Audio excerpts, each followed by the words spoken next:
I'm Lucia, 33 years old, an Air Force major and a ghost operative that even my own father doesn't know exists. At MacDill Air Force Base, amidst 200 senior officers, the smell of stale coffee and suffocating silence filled the room as my father, General Neves, laughed right in my face. He pointed a finger, his voice booming across the auditorium. "Sit down, Lucia. You are a zero. Don't embarrass me." He had no idea that the man who had just walked through the doors, a commanding Navy SEAL colonel, wasn't there to see him. He was there to find me. And my code name wasn't the General's daughter. My father thought he was the most powerful man in the room. But when I read the file labeled Ghost 13, his face went from flush red to ghost white. He had made the biggest mistake of his life. Comment, justice, and subscribe if you've ever been underestimated by your own family. This is a story about the price of arrogance. The air in the strategic briefing room at MacDill Air Force Base always smelled the same: burnt coffee, industrial floor wax, and the metallic tang of aggressive air conditioning. It was a cold, sterile smell, the scent of bureaucracy and power.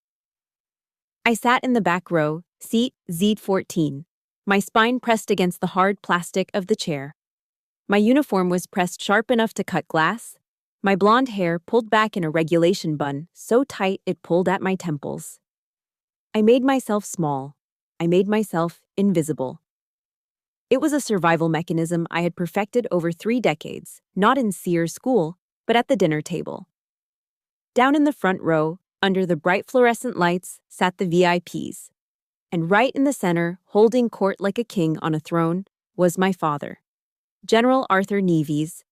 He was 60, but he wore his years like medals. His silver hair was cut in a high and tight fade that defied gravity. And his skin was tanned from weekends on the golf course with senators. He was laughing loudly at something a lieutenant colonel had just whispered to him. It was a booming, practiced laugh, the kind designed to fill a room and remind everyone who owned the oxygen in it. "That's rich, Johnson. That's rich," my father bellowed, slapping his knee. The surrounding officers chuckled in unison, a chorus of sycophants. They didn't laugh because it was funny. They laughed because he was a general with 3 stars on his shoulder, and their careers depended on his mood. I looked down at my hands. They were steady. They had to be. I thought of Marcus Aurelius, the Stoic emperor I read every night before bed. The best revenge is to be unlike him who performed the injury. I took a breath, holding it for 4 counts, releasing for 4. Then, the atmosphere in the room shifted. It wasn't a sound. It was a pressure change. The heavy double doors at the back of the auditorium swung open, but not with the usual creak. They burst open with controlled violence. The chatter in the room died instantly. Even my father's laughter was cut short, caught in his throat like a fishbone. A man walked in. He didn't walk. He stalked. He was wearing the Navy working uniform, the digital camouflage looking out of place in this sea of Air Force blue. On his collar, the silver eagle of a full colonel. On his chest, the trident of a Navy SEAL, Colonel Marcus Hale. I knew him. Not socially, but operationally. We had shared an extraction helicopter in Kandahar 3 years ago. He was a legend in the special operations community, a man who didn't play politics. He played for keeps. He ignored the 200 heads turning toward him. He ignored the protocol. He walked straight down the center aisle, his boots thudding rhythmically against the carpet. He stopped 10 feet from the stage, looking directly at the panel of generals. "General Neves," Hale said. His voice wasn't loud, but it carried to the back of the room with terrifying clarity. It was gravel and sandpaper. My father blinked, clearly annoyed at having his spotlight stolen. He adjusted his tie, putting on his benevolent leader mask. "Colonel Hale, to what do we owe this interruption? We are in the middle of a strategic assessment." "I don't have time for assessments, General," Hale said, cutting him off. "I have a situation developing in Sierra Tango sector. I need a Tier 1 asset, immediate deployment." My father scoffed, leaning back. "We have plenty of pilots here, Colonel. Take your pick." "I don't need a pilot," Hale said. "I need a ghost." specifically a TSSCI clearance sniper with deep reconnaissance capability. The room went silent. TSSCI, top secret, sensitive compartmented information. That wasn't just high clearance, that was doesn't exist clearance. Hale scanned the room, his eyes moving like a predator seeking prey. I was told the asset is in this room. My heart hammered against my ribs. Do it, Lucia. I didn't look at my father. I didn't look at the confused faces of the men around me. I focused on the exit sign above Hale's head. I stood up. The sound of my chair scraping against the floor echoed like a gunshot in a library. Heads turned. 200 pairs of eyes shifted from the stage to the back row. I stood at attention, shoulders back, chin up, a perfect statue of military discipline. Marcus Hale turned slowly. His eyes locked onto mine. There was no recognition in his face, just professional assessment. He nodded, once. But before he could speak, a voice boomed from the front. Sit down. It was my father. He wasn't looking at Hale anymore. He was looking at me. His face had transformed. The benevolent leader was gone. In his place was the man who used to inspect my room with a white glove when I was 10. His face was twisted in a mixture of embarrassment and rage. Major Neves, he barked, his voice dripping with condescension. Did you not hear me? I said, sit down. General, I started, my voice steady despite the trembling in my knees. The colonel requested. I don't care what he requested, my father shouted, standing up to assert his dominance. He looked around the room, offering a tight, apologetic smile to the other officers, as if I were an unruly toddler who had just spilled juice on the carpet. Apologies, gentlemen, my father said, his tone shifting to a dismissive chuckle. He pointed a finger at me, a finger that felt like a weapon. My daughter. She gets confused. She works in administration, logistics and supply chains. She has a tendency to overstate her importance. The room exhaled. The tension broke. A ripple of laughter spread through the crowd. Admin? Someone whispered nearby. She stood up for a sniper request? That's rich? Sit down, Lucia, my father said, his voice dropping to a dangerous low growl that only family members would recognize. You are a zero in this equation. Don't make me ashamed of you. Not here. Pride goes before destruction, and a haughty spirit before a fall. The verse from Proverbs flashed in my mind. I stood there for 3 seconds. 3 seconds that felt like 3 lifetimes. I felt the heat rising in my cheeks, not from shame, but from a cold, hard fury. He didn't just dismiss me, he erased me. To him, the uniform I wore was a costume. The rank on my shoulder was a decoration. I slowly lowered myself back into the chair. My father nodded, satisfied. He had put the dog back in the kennel. He turned back to Marcus Hale, flashing a winning smile. Now, Colonel, let's find you a real operator, shall we? But I wasn't looking at the floor anymore. I lifted my head and looked straight at my father's back. He turned his head slightly, catching my eye for a brief second before dismissing me again. That look. It was the same look of utter casual contempt. The look that said you are nothing. The look that said you are just a girl. The air conditioning hummed, cold and indifferent. But as I stared at the back of his head, the briefing room melted away. The smell of coffee faded, replaced by the smell of roast turkey and wood polish. I wasn't a 33-year-old major anymore. I was 18 years old again, sitting at the mahogany dining table in Virginia. And my father was looking at me with those exact same eyes. The glare. That was the bridge between the present and the past. As I sat in that sterile briefing room in Florida, staring at the back of my father's head, the cold hum of the air conditioner faded away. It was replaced by the smell of sage stuffing, roast turkey, and the heavy, suffocating scent of wood polish. I was transported back to the suburbs of Northern Virginia. I was 18 years old. It was Thanksgiving Day. Our house was a sprawling, colonial-style mansion with white pillars and a manicured lawn that looked like it had been cut with nail scissors. Inside, it was a museum of my father's ego. Framed photos of him shaking hands with senators, shadow boxes filled with his medals, and an American flag folded into a perfect triangle on the mantel. The dining room table was set with the good china, the kind we were terrified to chip. My mother had spent 3 days preparing the meal. The turkey was golden brown, the cranberry sauce was perfectly jellied, and the sweet potato casserole was steaming in the center. But the air was so cold you could see your breath. "Pass the gravy," my father said, not looking up from his plate. In the background, the Dallas Cowboys game was blaring from the living room TV, the roar of the crowd punctuating the silence at our table. I took a deep breath. My hands were shaking under the table, clenching the napkin until my knuckles turned white. I had news. Big news. I had been holding it in for weeks, waiting for the perfect moment. Surely, on a day of thanks, on a day of family, he would finally see me. "Dad," I started, my voice small. "I got the letter today." He kept chewing, slicing a piece of white meat with surgical precision. "What letter?" "The Air Force," I said, unable to keep the pride from leaking into my voice. "I got in." "Not just in, Dad. I qualified for the specialized track. My ASVAB scores were in the 99th percentile." My mother froze, the gravy boat suspended in midair. She looked at him, her eyes wide, pleading with him silently to be kind. Just this once. My father slowly placed his fork down. The clinking sound against the china echoed like a gavel. He finally looked at me. It wasn't a look of pride. It was a look of confusion, as if I had just told him I planned to become a circus clown. "Nursing?" he asked. "Or logistics?"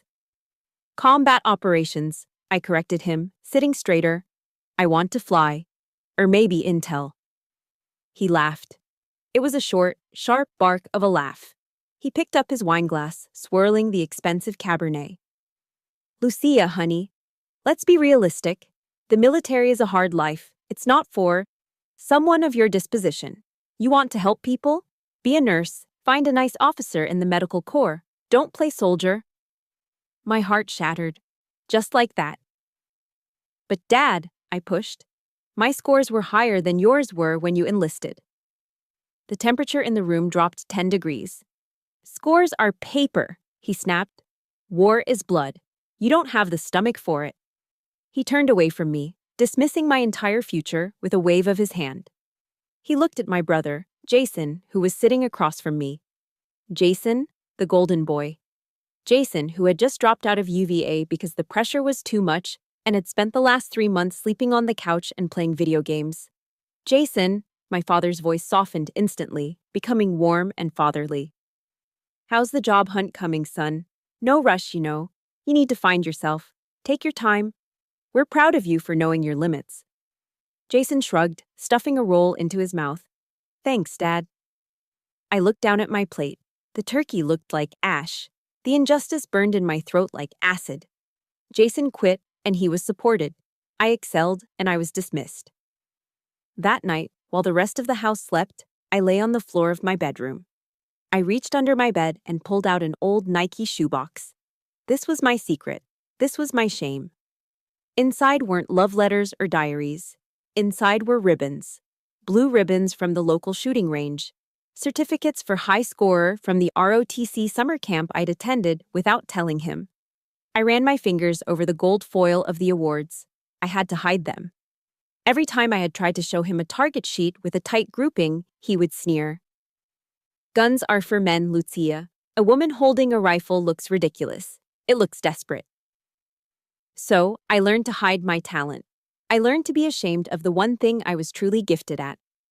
I shoved the box back into the dark, gathering dust with the monsters under the bed. I went downstairs for a glass of water. My mother was in the kitchen, scrubbing the roasting pan. Her hands were red and raw from the hot water. She looked tired. She always looked tired. "Mom," I whispered, "why does he do that? Why does he hate that I want to serve?" She sighed, not turning around. She kept scrubbing, the steel wool scratching against the metal. "He doesn't hate it, Lucia. He worries. He's from a different time. The old guard. He thinks he's protecting you." "He's not protecting me," I said, my voice trembling. He's erasing me. She turned off the water and dried her hands on a dish towel. She walked over and touched my cheek. Her hand was warm, but her eyes were empty. Don't cause a scene, honey. Please. For me? Just let him be the general. It's easier that way. The complicity of silence. She loved me, but she feared him more. That pattern never changed. It followed me out of that house and into the uniform. 3 years later, during advanced tactical training in the Mojave Desert, I took a bad fall during a night rappelling drill. I tore my rotator cuff and fractured 2 ribs. I was in the base hospital for 3 days. I didn't call him. I knew better. But my mother did. I waited for a call. A card, even a generic "get well soon," with his signature stamped by a secretary. Nothing came. On the 4th day, as I was packing my bag to leave the hospital, my phone buzzed. A text message from Dad. My heart jumped. I was 21, a grown woman, a commissioned officer, yet I was still a desperate child waiting for a crumb. I opened the message. Mom told me you got hurt. Told you it wasn't a playground. You've made your point. Resign your commission and come home. The neighbor's son, Patrick, is single. He's a lawyer. Time to get married and stop this nonsense. I stared at the screen until the backlight turned off, leaving me in darkness. He didn't ask if I was in pain. He didn't ask if I was okay. He saw my pain as an opportunity to prove himself right. He saw my broken bones as a sign that I should go back to the kitchen. If you have ever poured your heart into making someone proud, only to be met with cold indifference or criticism, please hit the like button and comment, "I am enough," below. Let's remind each other that our value isn't defined by anyone else's approval. I deleted the message. That was the night the sadness turned into something else. It turned into a cold, hard rock in the pit of my stomach. I stood in that hospital room, holding my injured arm, and asked myself the question that would haunt me for the next decade. Why am I still trying to prove myself to a man who is determined to be blind? If he wouldn't look at me when I was standing in the light, maybe I needed to go somewhere he couldn't look away from. Somewhere darker. Somewhere harder.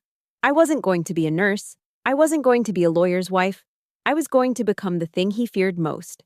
I was going to become a weapon he couldn't control. If you want to know what hell looks like, it isn't fire and brimstone. It's a drainage ditch in Georgia, 3 in the morning, with 40-degree mud seeping into your pores. I was 22 years old, lying prone in a ghillie suit that weighed 20 pounds when dry and 50 pounds when wet. I hadn't moved in 14 hours. My body was screaming. Every joint felt like it was being ground into dust. An ant was crawling across my eyelid, but I couldn't blink. If I blinked, the glint might give away my position to the spotters scanning the tree line with high-powered optics. This was sniper school. The washout rate was over 60%. For women, it was nearly impossible. Not because we couldn't shoot, women are actually statistically better shooters due to lower centers of gravity and patience, but because of the grit. My bladder was full. Painfully full. In a normal life, in the life my father wanted for me, I would excuse myself and go to a tiled bathroom with potpourri on the counter. But here, in the mud, there was no timeout. Callous your mind, I thought. I focused on the voice in my head. It wasn't my father's voice anymore. It was David Goggins. I had listened to Can't Hurt Me on repeat during my rucks. I replayed his words now like a prayer. When you think you're done, you're only at 40% of your body's capability. I didn't move. I just let go. I felt the warmth spread through the suit, followed immediately by the freezing cold as the urine mixed with the mud. It was degrading. It was disgusting. And it was absolutely necessary. I lay there for another 18 hours in my own filth. When the instructors finally walked right past me, missing my position by inches, I didn't feel shame. I felt power. I had done what the Golden Boys couldn't do. I had erased myself to survive. 6 months later, the mud of Georgia was replaced by the dust of the Korengal Valley in Afghanistan. This wasn't training. This was the real show. My first assignment was overwatch for a SEAL platoon clearing a village suspected of harboring HVT, high-value target couriers. I was perched on a ridge, 800 yards out, looking through a Schmidt and Bender scope. My hands were trembling, just a little. This was the moment of truth. Guns are for men, my father had said. You don't have the stomach for it. Below me, the comms crackled. Taking fire, 3 o'clock, high elevation. I saw him. A fighter with an RPG popping up from behind a rock wall, aiming directly at the lead vehicle. The trembling stopped, instantly. My world narrowed down to the crosshairs. Windage, 3 clicks left. Elevation, adjusted for the angle. Breath in, breath out. Pause at the bottom of the exhale. Squeeze. The recoil of the M24 kicked my shoulder. A second later, pink mist sprayed against the gray rock. The fighter dropped. The RPG clattered harmlessly to the ground. Good effect on target, my spotter whispered. Clean kill. I didn't feel sick. I didn't feel sad. I felt a cold, professional satisfaction. I had just saved 4 American lives. I was good at this. I was exceptional at this. I did 2 tours. I racked up a confirmed kill count that would have made any of my father's staff officers envious. I came back with sand in my boots and a bronze star in my duffel bag. I went home to Virginia for leave. It was summer. The cicadas were buzzing. My parents were hosting a garden party. The lawn was perfect, the white wine was chilled, and the guests were the usual DC crowd. Lobbyists, contractors, and officers angling for promotions. I was wearing a sundress, covering the bruises on my shoulders from the rifle stock. I felt like an alien. The silence of the Hindu Kush was still ringing in my ears, but here, people were complaining about the humidity and the traffic on I-95. A woman approached me. Mrs. Gable, the wife of a senator. Lucia, darling, we haven't seen you in ages, she chirped, swirling her Chardonnay. Your father said you've been away. Where were you? I opened my mouth. I wanted to say, I was in the Petch River Valley, providing overwatch for the 101st Airborne. I haven't slept in a bed in 7 months. But before I could speak, my father's hand landed on my shoulder. It was heavy, possessive, and warning. She was in Europe, my father said loudly, smiling that practiced, charming smile. Backpacking, you know how millennials are. Finding herself in hostels in France and Italy. I froze. Mrs. Gable laughed. Oh, how wonderful. Paris in the spring is to die for. I looked at my father. He didn't look at me. He was already scanning the crowd for someone more important to talk to. He had lied. He had turned my service, my sacrifice, my blood and sweat into a vacation. Why?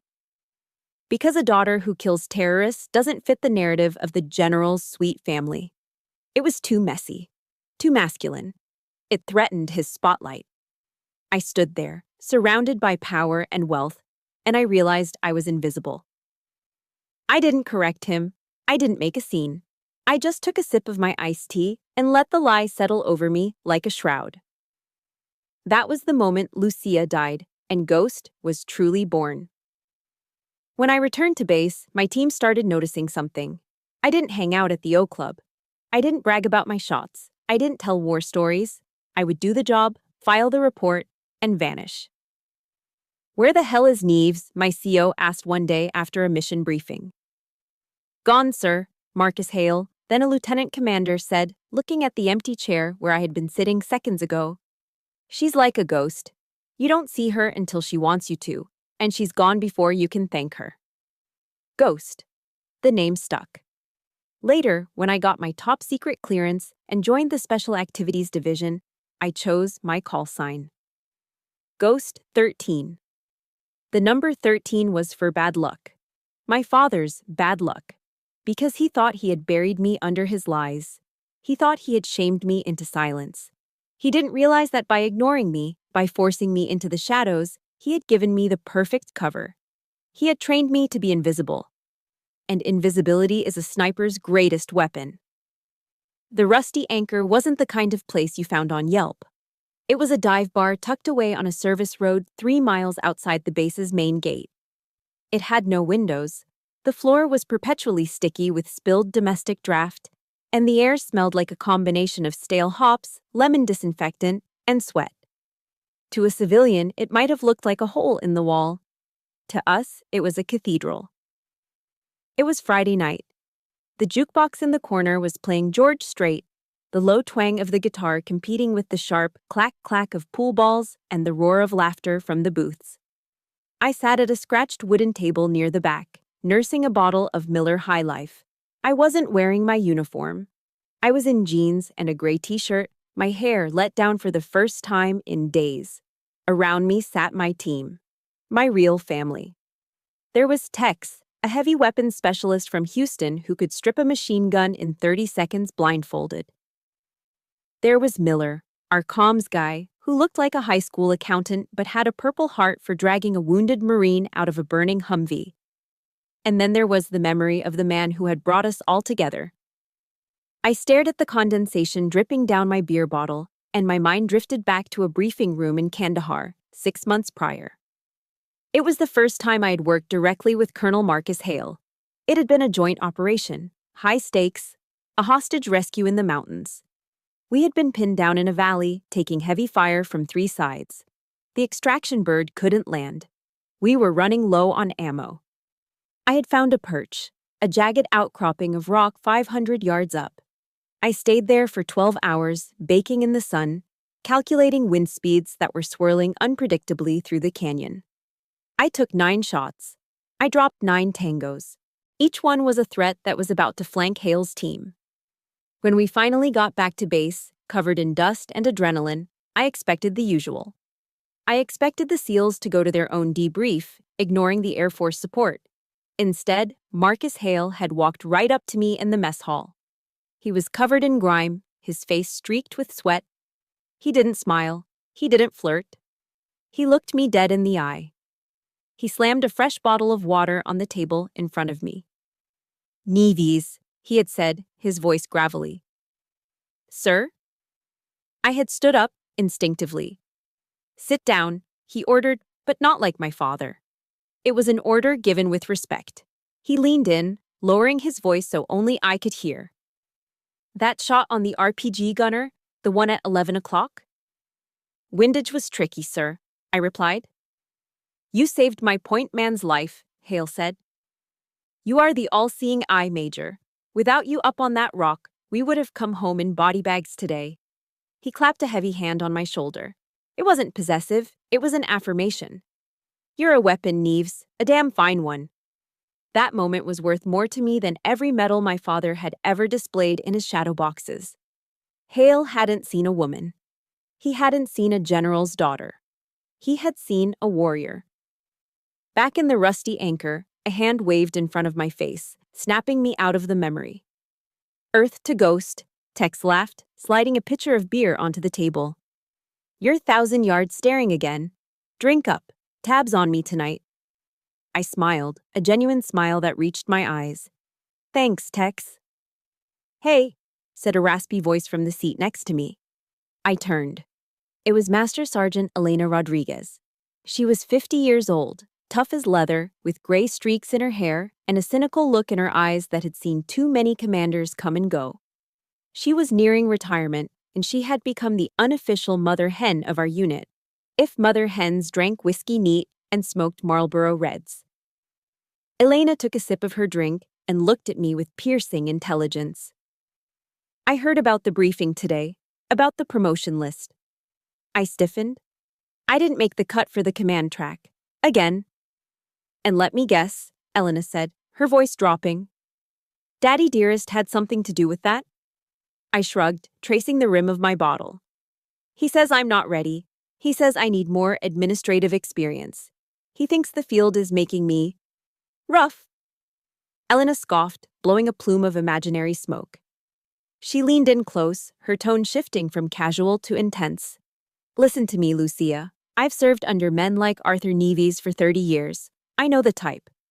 She pointed a calloused finger at my chest. "He isn't blind. He knows exactly how good you are. That's the problem." I frowned. "What do you mean?" "He's jealous," Elena whispered. "He's an old guard officer. He made his rank shaking hands and playing golf. You? You make your rank in the dirt. You have respect. Real respect. The kind he can't buy. Don't let the old man's shadow block your sun, kid. He's terrified that one day you're going to outshine him. Her words hit me like a physical blow. Jealous? My father? The great general? It seemed impossible.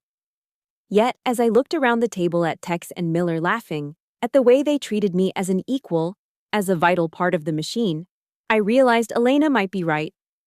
Here, I was Ghost 13. I was essential. My phone buzzed violently on the table, rattling against the wood. The screen lit up. The name, Dad, flashed in bright, demanding letters. The laughter at the table seemed to fade. The warmth of the bar evaporated. I reached for the phone, my stomach tightening into a knot. I opened the text. Be home by 800 tomorrow. Mom is stressing about the BBQ for the senator. The cleaning crew missed the downstairs bathroom and the patio furniture needs scrubbing. Wear something nice. No camo. I stared at the words. Scrubbing patio furniture. I was a Tier 1 asset. I was the all-seeing eye capable of hitting a target from a mile away. My hands, which had saved Navy SEALs from death, were being summoned to clean toilets and wipe down chairs because my father wanted to impress a politician. The irony was so sharp it tasted like blood in my mouth. Tex looked over, seeing the change in my expression. Bad news. Recall order? I looked at him. I looked at this family of misfits who would take a bullet for me. Then I looked back at the phone. No, I said, my voice quiet. Just a reminder of my place. I picked up my beer and drained it in one long swallow. The bitterness of the hops matched the bitterness in my heart. I have to go, I said, standing up. I have duty tomorrow. Duty? Miller asked. It's Saturday. Yeah, I said, grabbing my keys. Janitorial duty. I walked out of the warmth of the rusty anchor and into the humid Florida night. Behind me, the music played on. Ahead of me lay the mansion, the BBQ, and the man who wanted to turn a wolf into a golden retriever. But Elena's words echoed in my mind with every step. He's terrified that one day you're going to outshine him. Maybe it was time to stop cleaning the furniture and start flipping the table. It was exactly 7 days before the incident in the briefing room. 1 week before the world would learn the name Ghost 13. The setting was the Officers Club at Langley Air Force Base. It was the annual gala, a night where the air smelled of expensive cologne, prime rib, and the desperate sweat of colonels trying to make general. The lighting was dim, the jazz band was playing a soft rendition of Fly Me to the Moon, and the room was filled with the clinking of crystal glasses. I arrived at 1900 hours sharp. I had spent an hour in front of my mirror preparing. I wasn't wearing a cocktail dress. I wasn't wearing pearls. I was wearing my service dress blues. My uniform was immaculate. The silver oak leaves of my major rank gleamed on my shoulders. My ribbon rack, though I kept the most sensitive operations off of it, was still impressive. 3 rows of commendations that represented blood, sweat, and sand. I felt proud. For the first time in a long time, I felt like I belonged in this world. I spotted my father across the room. He was holding court near the open bar, surrounded by a senator and 2 defense contractors. He looked the part of the distinguished statesman. Tuxedo perfectly tailored, a scotch in one hand, a cigar in the other. I walked over, shoulders back. Good evening, General. He turned. His smile, which had been beaming at the senator, vanished the second his eyes landed on me.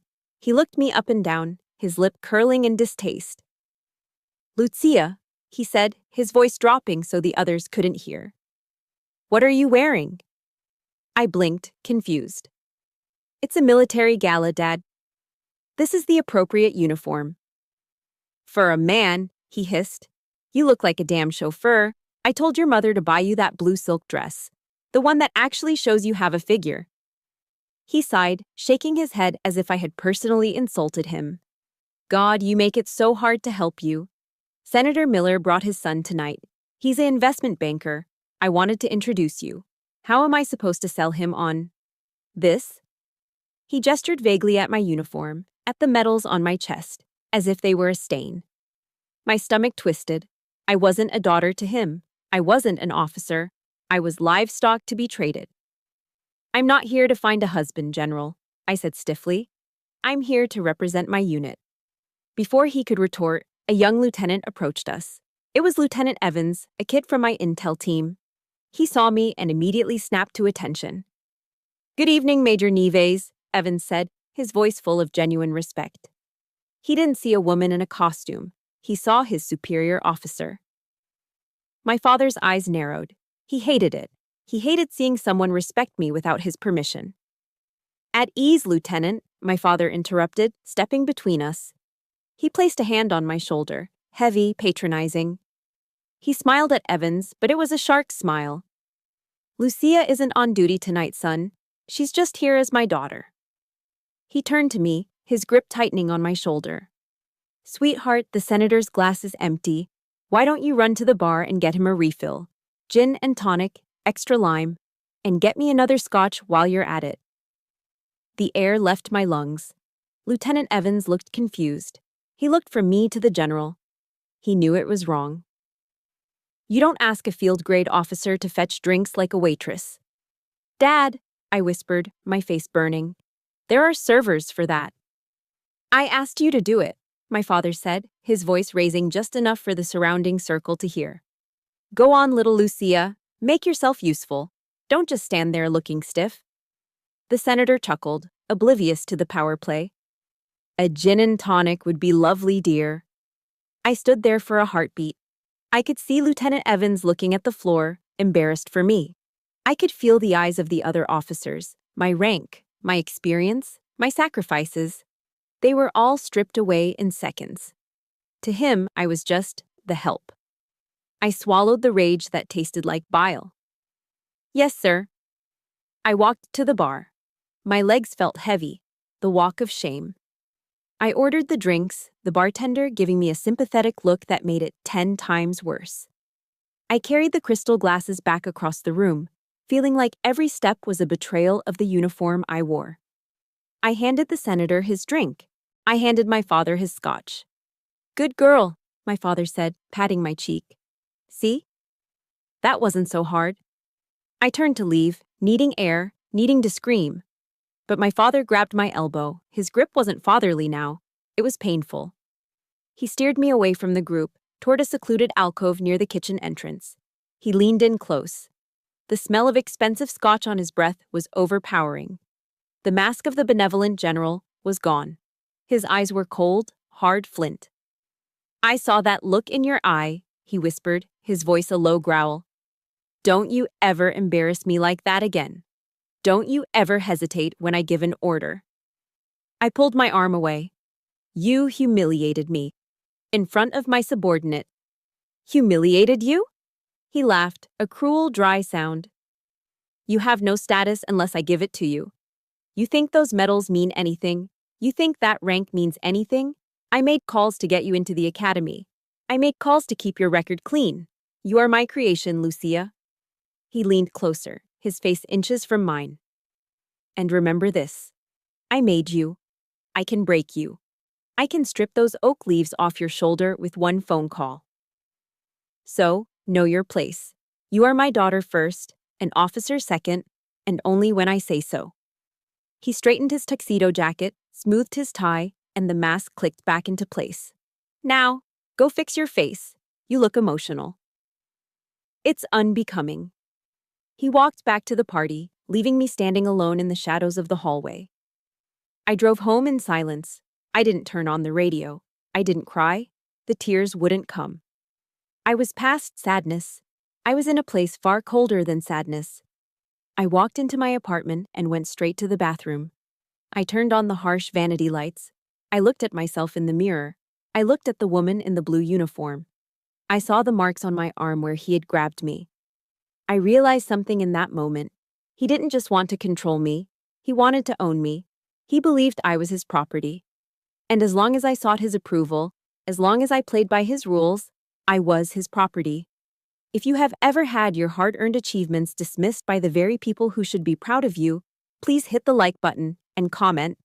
I define my own worth below.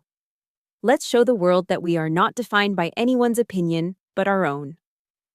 I unbuttoned my collar. I took off the uniform jacket and hung it carefully. I made you. I can break you. I repeated his words to the empty room. No, Dad, I whispered to my reflection. You didn't make me. The Air Force made me. The war made me. The pain made me.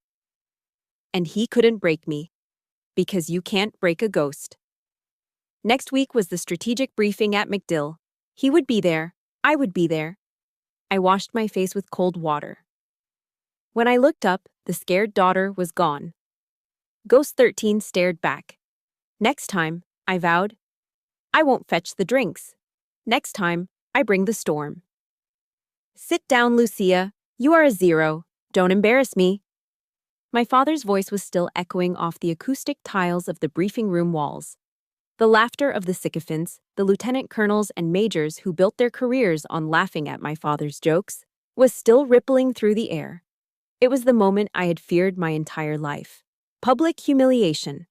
The stripping of my dignity in front of the very people I served with. But something strange happened. I didn't shrink. I didn't crumble. I didn't look at my shoes, or apologize, or scurry away like the mouse he wanted me to be. I felt calm. It was the kind of calm you feel right before you squeeze the trigger. The world slowed down. The ambient noise, the hum of the server racks, the rustle of papers, the snickering, faded into a dull buzz. I kept standing. My posture was perfect. My chin was parallel to the floor. I didn't look at my father. I looked through him. My eyes were locked on the Navy SEAL standing 10 feet away. Colonel Marcus Hale hadn't laughed. He hadn't moved. He was staring at me with an intensity that burned hotter than the fluorescent lights.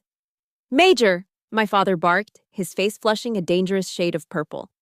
He took a step toward me, his hand raised as if he were about to strike a disobedient child.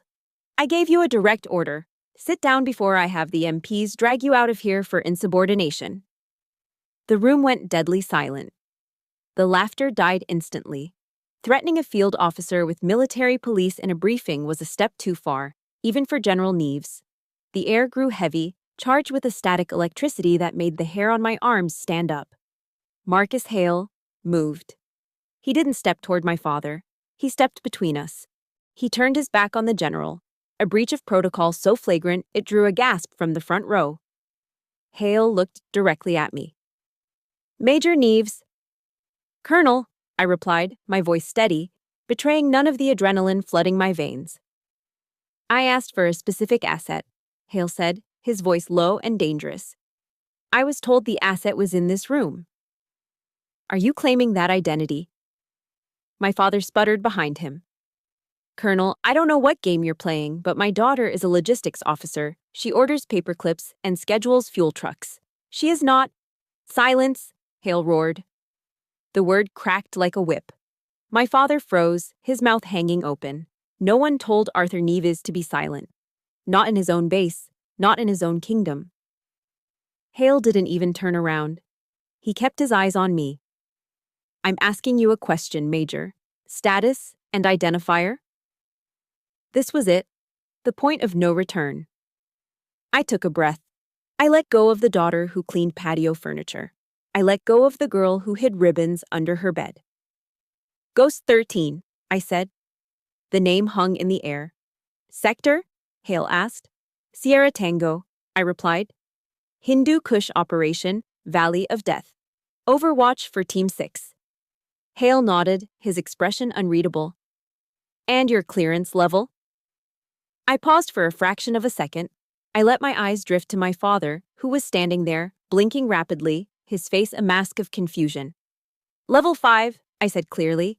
Yankee White, Special Access Program. The reaction was immediate, and it was catastrophic. My father's hand, holding his glass of water, began to tremble. Water sloshed over the rim, dripping onto his polished shoes. Level 5. He knew what that meant. Every officer in that room knew what that meant. My father was a 3-star general. He had level 3 clearance, top secret. He thought he was God. But level 5? That was the stratosphere. That was need to know so high that even generals weren't read in unless they were specifically required for the mission. It meant I reported to Shadows. It meant I knew things that would put him in prison if I whispered them in his ear. That's impossible, my father stammered, his voice losing all its boom. He looked around the room, desperate for an ally. She's lying. She's delusional. She works in supply. He looked at his chief of staff, a man named Colonel Rohr. Tell him, Rohr. Tell him she's just a paper pusher. But Colonel Rohr wasn't looking at the general. He was looking at me, and for the first time in 10 years, he wasn't looking at me with pity. He was looking at me with awe. Sir, Rohr said quietly, if she knows the Sierra Tango designator, we don't have access to those files. That's Black Ops. My father turned back to me, his eyes wide, searching for the child he thought he owned. But she wasn't there. Lucia, he whispered. You never told me. You never asked, I said. You were too busy telling everyone I was backpacking in Europe. A murmur erupted in the room. 200 officers began whispering at once. Did you hear that? Ghost 13, the sniper from the Korengal Valley? The general didn't know. How could he not know his own daughter is a Tier 1 operator? He treated her like a secretary. The realization hit them like a shockwave. The man they feared, the man who projected an image of all-knowing power, was a fool in his own house. He was the emperor with no clothes. Marcus Hale checked his watch. He was done with the drama. He had what he came for. We have a bird spinning on the tarmac, Hale said to me. Wheels up in 10 mics. You have your gear? Always, I said. It's in the trunk of my car, SOP. Get it, Hale ordered. We have an extraction team waiting in Yemen. I need eyes on the ground by 0600. Yes, sir. I stepped out of the row. I walked past the officers who had snickered at me minutes ago. They pulled their legs in, scrambling to get out of my way. Some of them even started to stand up, an instinctive reaction to the presence of a superior warrior. I reached the center aisle. My father was blocking my path. He looked smaller now. His shoulders were slumped. The confidence that usually radiated from him had evaporated, leaving behind a confused, aging man in a suit that suddenly looked too big for him. He reached out a hand, as if to grab my arm, to pull me back into his control. Lucia, wait. We need to discuss this. You can't just leave. I forbid. I didn't flinch. I didn't pull away. I just stopped and looked at him. I looked at the wrinkles around his eyes. I looked at the fear behind his bluster. For years, I had wanted to scream at him. I had wanted to rage, to list every injustice, every insult, every time he made me feel small. I thought this moment would feel like vengeance. I thought I would feel angry. But I didn't. I felt pity. He had spent his whole life building a shrine to himself, chasing rank and status, convinced that power came from the stars on your shoulder. He had missed the greatness standing right in front of him. He had missed me. You don't have the clearance to discuss this, General, I said softly. The words were a blade, but I delivered them with the gentleness of a nurse. Lucia, his voice cracked. Goodbye, Dad, I said. Enjoy your meeting. I walked past him. I walked toward the heavy double doors where Colonel Hale was waiting. The bright Florida sunlight was pouring in from the outside, blinding and white. As I crossed the threshold, I heard the sound of a glass shattering against the floor. I didn't turn back. I walked out of the air-conditioned nightmare and onto the tarmac. The heat hit me, smelling of jet fuel and freedom. The rotors of a Black Hawk helicopter were already spinning, cutting the air, waiting to take me to a war where the bullets were real, but the enemies were honest. I was done fighting for his approval. Now, I was fighting for my life. And for the first time, I liked my odds. The coordinates didn't exist on any civilian GPS. We were at a black site, dug deep into the rocky terrain of Yemen, somewhere north of the Hadramaut Mountains. The air here was different from Florida.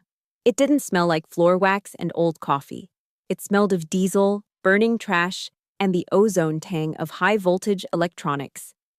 I sat in the Tactical Operations Center, TOC, a temporary structure reinforced with sandbags and Kevlar sheeting. The hum of cooling fans from the server racks was the only constant sound. On the wall, a bank of high-definition monitors showed drone feeds. grainy, green-tinted views of a village 3 miles away. I wasn't wearing my service dress blues anymore. I was wearing multicam fatigues, dusty and smelling of sweat. My hair was braided back tight against my scalp. In front of me sat the instrument of my trade, a Chaytak M200 intervention. It wasn't just a rifle, it was a mathematical certainty. It fired a 408 round that could remain supersonic beyond 2,000 yards. "Ghost," a voice crackled in my earpiece. It was Marcus Hale. He was on the ground, leading a 4-man SEAL element through the labyrinth of mud brick houses in the valley below. "We are pinned. Sniper in the minaret. Sector 4. Do you have a solution?" I leaned into the scope. My world narrowed to a circle of glass. I found the minaret. I saw the heat signature of the enemy shooter. He was good. He had an elevated position and was suppressing Hale's team, keeping them from reaching the hostages. "Distance is 2,400 meters," I said calmly into the mic. 2,400 meters. That was over 1.5 miles. In the briefing room back at MacDill, I was little Lucia, the girl who fetched gin and tonics. Here, I was God. No one in the Tussie asked who my father was. No one cared about my gender. They didn't care if I was pretty or if I should smile more. They cared about one thing. Could I do the math? Wind is full value, left to right, 8 miles per hour. I muttered to myself, my fingers adjusting the turrets on the scope. Click. Click. Click. I had to account for everything. The humidity in the air, the temperature of the propellant in the cartridge. I even had to calculate the Coriolis effect, the rotation of the Earth itself. The bullet would be in the air long enough that the planet would literally turn underneath it. "Ghost, we are taking heavy fire." Hale's voice was tight. "We need that window open. Now." "Stand by," I said. My pulse was resting at 50 beats per minute, ice water in my veins. I pulled back from the scope for a split second to check my wind meter. As I did, my personal sat phone, which I had left on the corner of the table, buzzed. It lit up the dim room. "Dad, 20 missed calls." I stared at the screen. He was blowing up my phone. Not because he was worried about my safety. He didn't even know where I was. He didn't have the clearance. He was calling because he was panicked. He was calling because he had lost control of the narrative. He was probably sitting in his office in Florida, realizing that the admin girl had just walked out on him with a Tier 1 operator, and he was terrified of what I might say. For 33 years, that buzzing phone had been a leash. When it rang, I answered. When he commanded, I obeyed. I looked at the flashing screen. Then I looked at the drone feed showing Hale's team huddled behind a crumbling wall, taking rounds. There was no choice. There never really was. I reached out and pressed the power button. I held it down until the screen went black. "Goodbye, General." I felt a physical weight lift off my chest. I wasn't his daughter right now. I wasn't a Neves. I was Ghost 13. I went back to the scope. "Solution set," I said. "Windage, 3 mils left. Elevation, 120. "Send it," Hale ordered. I exhaled. I waited for the natural pause between heartbeats. I squeezed the trigger. The recoil was a mule kick to the shoulder, even with the muzzle brake. The suppressed report was a sharp thwack that echoed in the small room. Then, the wait. At this distance, the bullet had a flight time of nearly 4 seconds. 1, 2, 3, 4. On the drone feed, the heat signature in the minaret suddenly jerked backward and collapsed. Pink mist sprayed against the ancient stone wall. "Target down," I reported, my voice flat. "The window is open." "Good effect on target," Hale replied. "Moving." I watched on the screen as Hale's team breached the building. I watched them drag the 2 hostages out, an aid worker and a journalist, and load them into the extraction vehicle. I didn't cheer. I didn't high-five the comms guy next to me. I just opened the bolt of my rifle, ejecting the spent brass casing. It hit the floor with a metallic chime. Job done. 3 hours later, the adrenaline had faded, replaced by the deep, bone-weary exhaustion that only combat brings. We were sitting in the debriefing area, sitting on crates of ammunition. I was drinking a warm, Rip It energy drink and eating peanut butter out of an MRE packet. Colonel Hale walked in. He was still covered in the dust of the valley. He walked over to where I was sitting. He didn't say anything at first. He just handed me a piece of paper. It was a draft of the after-action report, AAR, he was sending to the Joint Chiefs. I read the highlighted section. Objective achieved with 0 friendly casualties. Success of the mission is directly attributed to the precision support provided by ASEC Ghost 13. Major Neves demonstrated superior technical capability and tactical judgment under extreme pressure. She is the most valuable asset of this operation. I looked up at him. You didn't have to write that, I said. Hale cracked open a can of dipping tobacco, packing his lip.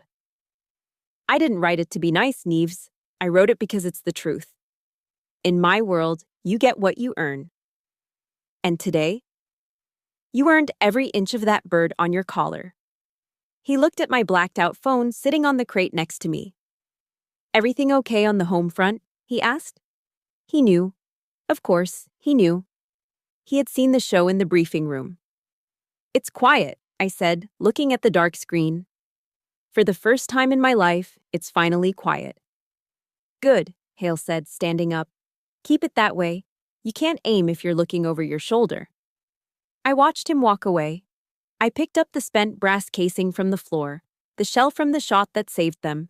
I rolled it between my fingers. It was heavy. It was real. My father could have his medals. He could have his cocktail parties and his senators. He could have his lies about Europe. I had this. I had the dust, the math, and the respect of men who didn't give it away for free. I was 3,000 miles away from home, sitting in a dark room in Yemen, eating processed peanut butter. And for the first time in 33 years, I didn't feel like a disappointment. I felt like a soldier. While I was lying in the dust of a Yemeni valley, waiting for a target to show his face, a different kind of war was being fought back home in Florida. But this time, I wasn't the one taking fire. In the military, there is a communication network faster than fiber optics, more pervasive than satellite uplinks, and more destructive than a drone strike. It's called the rumor mill. We call it scuttlebutt. And for 3 days, General Arthur Neves was the only topic on the frequency. I wasn't there to witness it, but in the tight-knit world of special operations, nothing stays secret for long. Elena told me, Tex told me, even Lieutenant Colonel Rohr, my direct commanding officer in the visible world, eventually played me the tapes. The story of the briefing room incident didn't just walk out the door, it sprinted. It moved from the E-ring of the Pentagon down to the enlisted gym where privates were racking weights. The narrative was brutal in its simplicity. The general didn't know. For a man whose entire brand was built on total situational awareness and family values, this was a death sentence. The whispers in the hallways were no longer filled with fear. They were filled with ridicule. He tried to order a Tier 1 asset to sit down. He told a ghost to fetch him coffee. How can the man run a strategic command if he doesn't even know what his own daughter does for a living? The illusion of his omnipotence had shattered. But my father, being the narcissist he was, didn't go down quietly. He tried to claw back control the only way he knew how, by bullying. The day after I deployed, he made the call. I later listened to the recording in Lieutenant Colonel Rohr's office. It was a masterclass in desperation. The recording started with the sharp, aggressive tone of a man used to getting his way. Colonel Rohr, my father's voice barked through the speaker. I want the personnel jacket for Major Lucia Neves on my desk. Hard copy, unredacted, within the hour. Rohr's voice was calm, the voice of a man who knew he held the winning hand. General, you know I can't do that. Excuse me, my father snapped. I am a 3-star general. I am the base commander. I am her father. Do not quote protocol to me, Colonel. I want to see her file. I want to see this ghost designation. I want to know who authorized it behind my back. There was a pause on the line. I could imagine Rohr leaning back in his chair, staring at the ceiling. Sir, Rohr said, his voice dropping an octave, becoming deadly serious. Major Neves is currently assigned to a special access program under the jurisdiction of JSOC and the CIA. Her file is classified top secret SCI with a Yankee white designator. It is locked in a SCIF at the Pentagon. I have top secret clearance, my father shouted. The desperation was leaking into his voice now. He sounded shrill. You have level 3 clearance, General, Roar corrected him. Ghost 13 is a level 5 asset. You do not have the need to know. Access is strictly compartmentalized. Unless you have a signed authorization from the Secretary of Defense or the President, I cannot grant you access. And frankly, sir, neither can I. This is insubordination, my father roared. I will have your stars, Roar. I will have you scrubbing latrines in Alaska. I made you, and I can. And then, the kill shot. Roar interrupted him. He didn't shout. He spoke with the cold, metallic precision of a machine. General Neves, I must remind you that this line is recorded for security purposes. Any attempt to coerce a subordinate into revealing classified information regarding active clandestine operatives is a felony under the Espionage Act. Are you ordering me to commit a felony, General? Or would you like to terminate this call? Silence. Dead, heavy silence.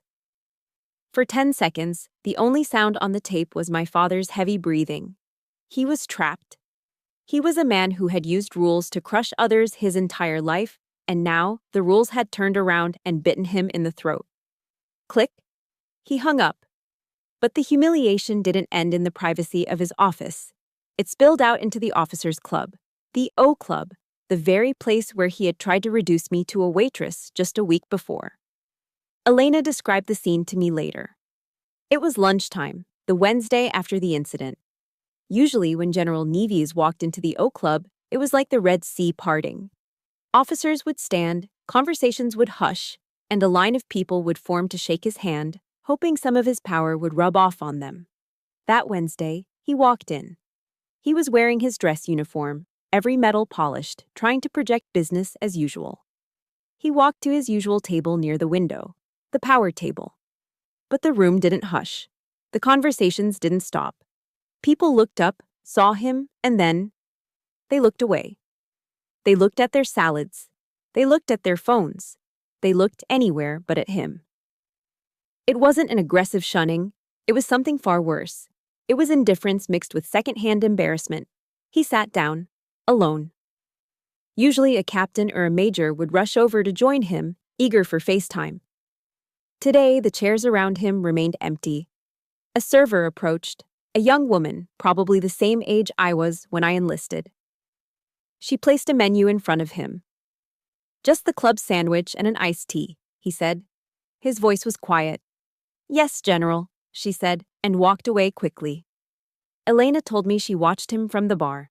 She watched the great Arthur Neves, the man who claimed to make people, sitting in a room full of 200 officers, eating a sandwich in absolute isolation.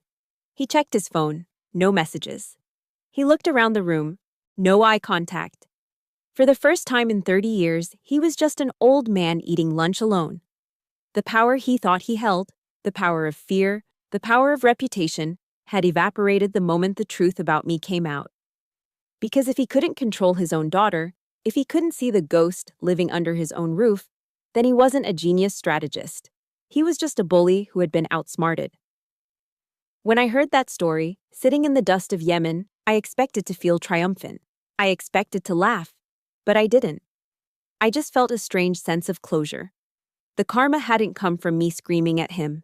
It hadn't come from a dramatic fight. It had come from the truth. He had spent his life trying to make me small so he could feel big. Now, the world knew exactly how big I was, and by comparison, just how small he had become. The statue had toppled. And nobody bothered to help him pick up the pieces. We met on neutral ground. That was the first rule of the engagement. Not at his house, where the shadow boxes of his medals lined the walls like religious icons. Not at the base, where the weight of rank and protocol would suffocate any chance of honesty. We met at a Starbucks in South Tampa, 3 blocks from the bay. It was a Tuesday morning, 3 months after I'd walked out of the briefing room and onto a Black Hawk helicopter. The air conditioning inside the cafe was freezing, a sharp contrast to the humid Florida heat outside. The air smelled of roasted beans and burnt milk. Indie folk music played softly over the speakers, competing with the aggressive whir of the espresso grinders. I arrived 5 minutes early. Punctuality was a habit I couldn't break. I ordered a black coffee, venti, no sugar, and found a table in the back corner. When he walked in, I almost didn't recognize him. General Arthur Neves had always been a man of structure. Even on weekends, his shirts were starched, his shoes were polished, and his posture was rigid enough to calibrate a level against. The man who walked through the glass doors looked like a stranger. He was wearing a beige polo shirt that was slightly too loose around the shoulders and wrinkled khaki shorts. He wasn't wearing his military-issue dress shoes. He was wearing loafers. Without the uniform, without the stars on his collar to prop him up, he looked small. He looked like just another retiree, another snowbird, waiting out the winter. He spotted me and hesitated. For a brief second, I saw the urge to retreat in his eyes, but he steeled himself and walked over. "Lucia," he said. His voice lacked the boom I was used to. It was scratchy, tentative. "Dad," I nodded, gesturing to the empty chair. He sat down heavily. He had a paper cup in his hand, and he began to peel the cardboard sleeve off it, strip by strip. It was a nervous tick I had never seen before. "You look fit," he said, avoiding my eyes. "Deployment went well?" "Mission accomplished," I said. "We got the target. Hostages are home." "Right, good. That's good." Silence stretched between us. It wasn't the comfortable silence of two soldiers. It was the heavy, loaded silence of a minefield. He took a sip of his coffee and grimaced. "Too hot. Everything is too hot these days." He put the cup down and finally looked at me. "Lucia, about that day. At MacDill." Here it comes, I thought, the justification, the pivot. "I didn't know," he started, spreading his hands in a gesture of helplessness. "I had no idea you were involved in that level of operations. If I had known—" "If you had known, what?" I asked calmly. "You would have treated me with respect. You would have listened to me. I would have protected you," he snapped, a flash of the old general breaking through. "Do you have any idea how dangerous that world is? Black Ops? CIA oversight? It's a meat grinder, Lucia. I pushed you toward administration because I wanted you safe. I wanted you to have a normal life. A husband, kids, Sundays off." He leaned forward, his eyes pleading. "I'm your father. My job is to keep you safe. I only wanted what was best for you." It was the classic defense. The narcissist's prayer. I didn't do it, and if I did, it wasn't that bad. And if it was, I did it for your own good. I looked at him, really looked at him. I saw the fear behind the bluster. He wasn't just afraid for my safety. He was afraid of his own irrelevance. He was afraid that the daughter he viewed as an extension of himself had grown a limb he couldn't control. I thought about Dr. Henry Cloud. I thought about the book on boundaries that Elena had given me years ago. Boundaries define us. They define what is me and what is not me. A boundary shows me where I end and someone else begins. For 33 years, I had no boundaries. I was just an annex of Arthur Neves's ego. Not anymore. I didn't yell. I didn't cry. I didn't list his failures or throw the past in his face. That was what a child would do. I placed my hands flat on the table. "Dad," I said. My voice was low, level, and absolute. He stopped tearing at the coffee sleeve. "I am not a child you need to protect," I said. "I am a field-grade officer in the United States Air Force. I have killed men who were trying to kill my friends. I have made decisions that saved lives. I don't need your protection." "But, let me finish," I interrupted, holding his gaze. "I understand you think you were helping, but you weren't. You were erasing me. You were ashamed of who I was because I didn't fit the picture you wanted to paint for your friends." He opened his mouth to argue, but the look in my eyes stopped him. It was the ghost stare. The look that said target acquired. "We are going to have a new relationship, Dad," I continued. or we are going to have no relationship at all." He blinked, stunned. "Lucia, don't be dramatic. We're family." "Family is not a free pass to disrespect me," I said. "So here are the rules. This is the new baseline." I leaned in closer, ensuring he heard every syllable. "Number 1. You will never dismiss my rank or my service in public again. Number 2. You will never call me Little Lucia or tell me to fetch drinks like a servant. Number 3. You do not get to take credit for my achievements, and you do not get to lie about them to save face." I took a breath. This was the hardest part, the part where I let go of the need for his validation. "I don't need you to be proud of me, Dad," I said, my voice softening just a fraction. "I really don't. I'm proud of myself. What I need is for you to respect me, as an adult, as an equal." The cafe noise seemed to fade away. The grinder stopped. The indie music lulled. My father sat there, frozen. He looked at me as if he was seeing me for the very first time. He looked for the desperate little girl who used to hide ribbons under her bed. He looked for the teenager who begged for his attention at the dinner table. They were gone. Sitting across from him was a woman who didn't need him. And that realization seemed to age him another 5 years right in front of my eyes. He looked down at his coffee cup, now shredded and cold. He took a long, shaky breath. He started, his voice cracking. He cleared his throat. I didn't realize how much I had missed. It wasn't a full apology. It wasn't a confession of guilt. But for a man like Arthur Neves, it was a white flag. He looked up at me. The arrogance was gone. In its place was a quiet, resigned acceptance. "Respect," he repeated the word, tasting it. Okay, Lucia." He nodded. It was a slow, deliberate nod, a salute without the hand. "Okay," I echoed. I finished my coffee. It was cold and bitter, but it tasted like victory. I stood up. "I have to get back to base. We have a briefing at 1400. He stood up too, out of habit. "Right, duty calls." There was an awkward moment where a hug might have happened in a Hallmark movie, but this wasn't a movie. We didn't hug. We didn't cry. The distance between us was still there, vast and full of old scars, but at least now there was a bridge. A narrow, fragile bridge built on boundaries. "Drive safe, Major," he said. I paused. He had called me Major. Not sweetheart, not honey, Major. "You too, Arthur," I said. I didn't call him Dad. Not right then. I called him by his name, acknowledging him as a man, flawed and human, just like me. I turned and walked out of the Starbucks. I pushed open the door and stepped into the blinding Florida sun. The heat wrapped around me, but I didn't mind. I walked to my car, unlocked the door, and sat in the driver's seat. I checked the rearview mirror.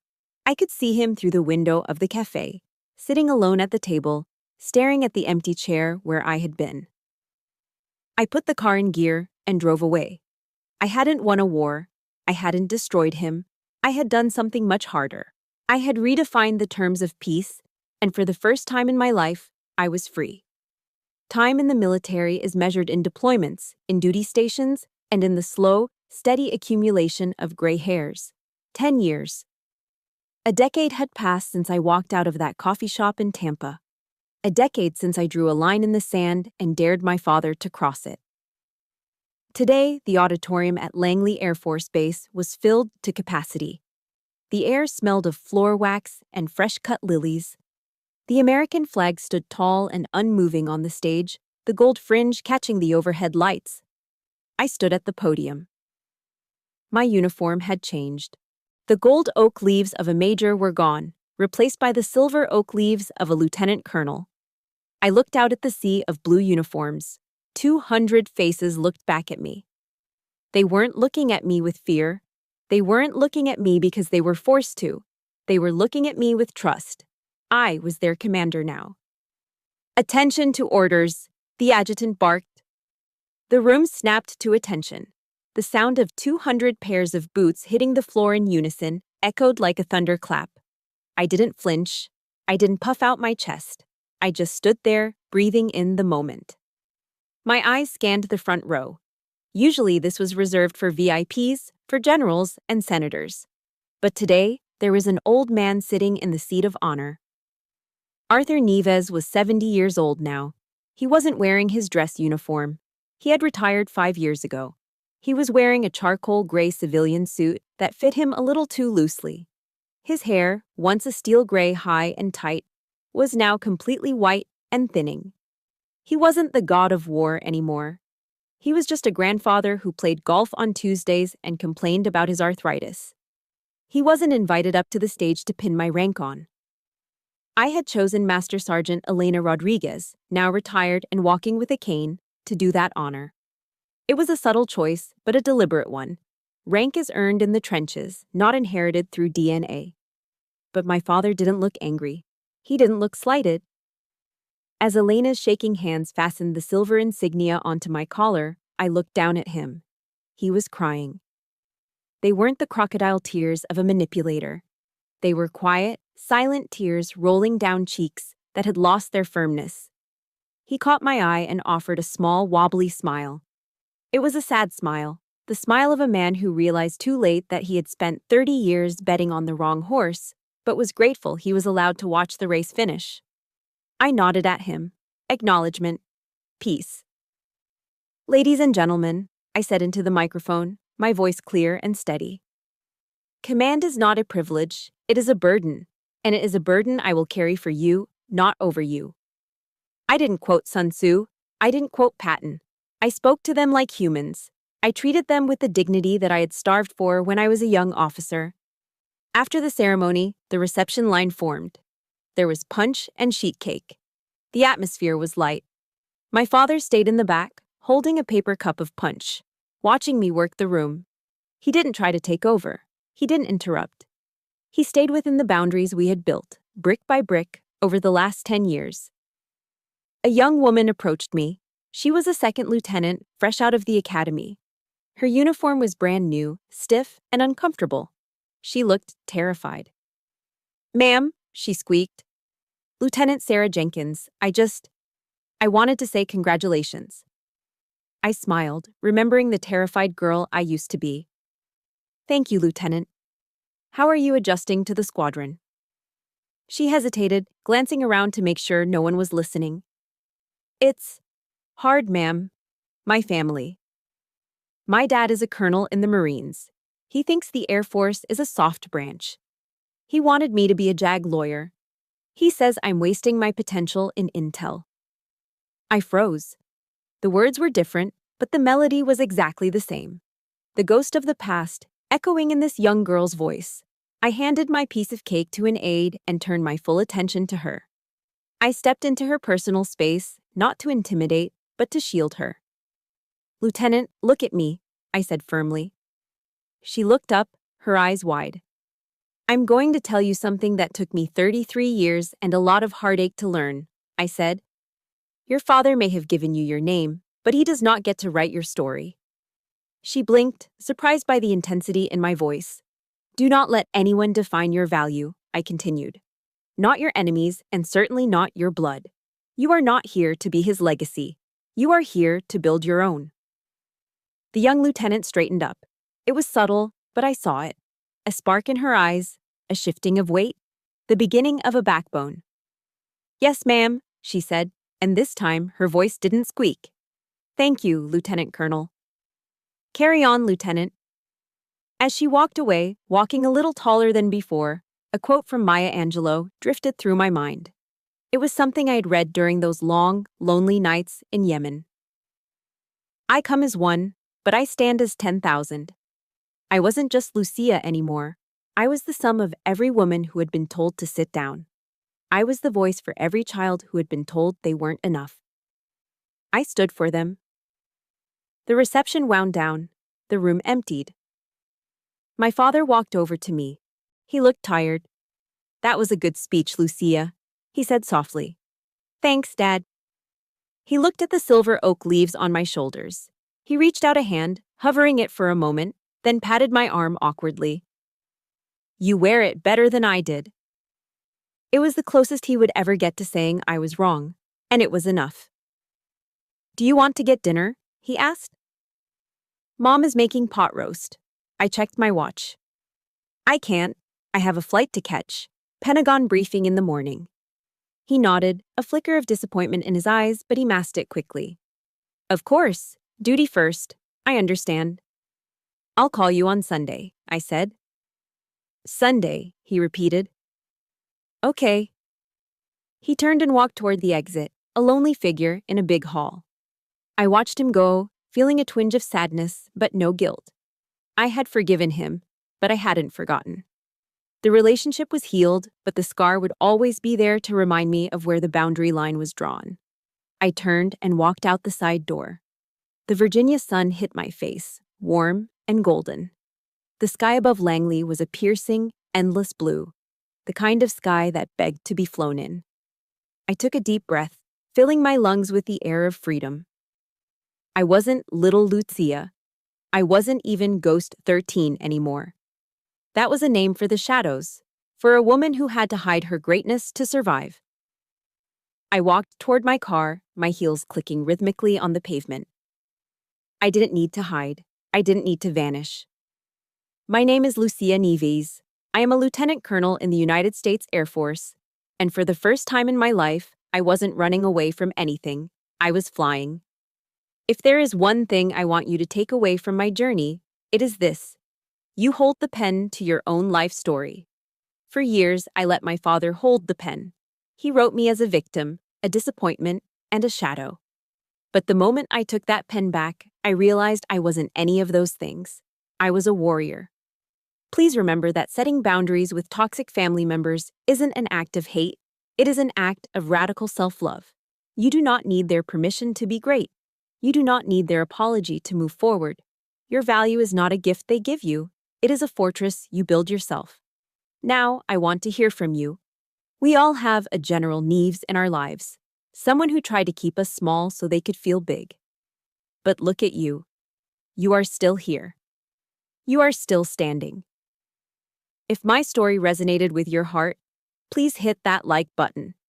It helps other ghosts find this message of hope. And in the comments below, I want you to make a declaration. Type, I am the commander. Own your life. Own your future. Don't forget to subscribe to the channel for more true stories of justice and resilience. Until next time, stay strong and keep flying.